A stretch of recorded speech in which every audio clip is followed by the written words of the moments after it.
But the pitch Romney was making to these folks at this breakfast, at this fundraising breakfast. Now,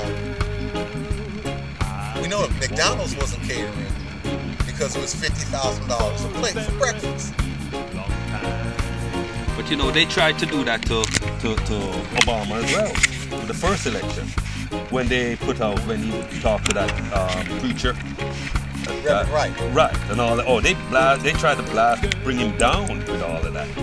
Yeah. And say he is with this, you know, radical black left. Right, exactly. Yeah. So it's similar.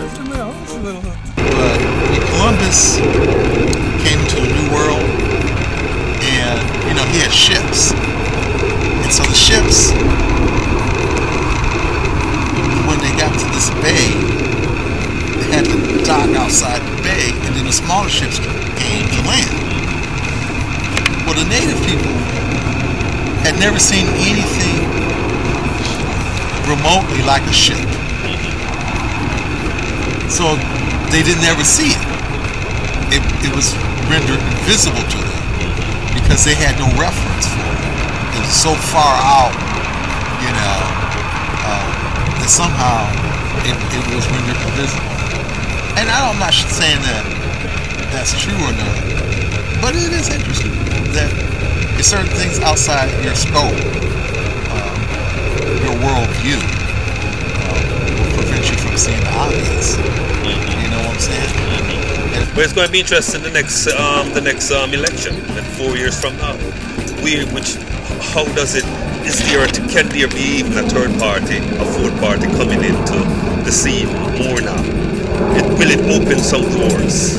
I mean, I know, you know that. No, but that's opens, and you see something changing for a real clarity. More, say for instance, more like a Europe. America is like a Europe.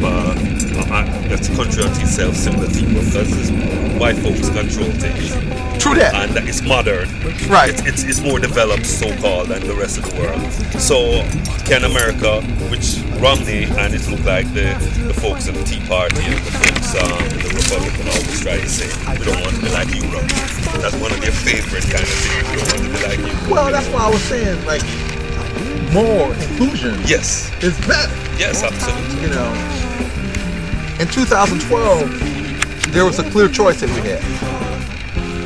You had a position that had issues associated with the 20th century America, and then you had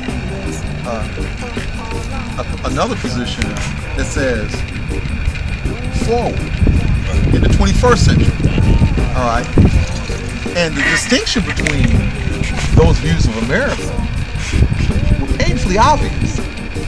You know what I'm saying? Without, yes. Take whatever issue that you want. You know, taxes, education, gender equality, on and on. But there was a clear choice. Now what we're saying, we don't want just two choices. You know what I mean? I want, like the libertarians, when they say no reason we should be at war. I said, well, you know what? That thought has some merit.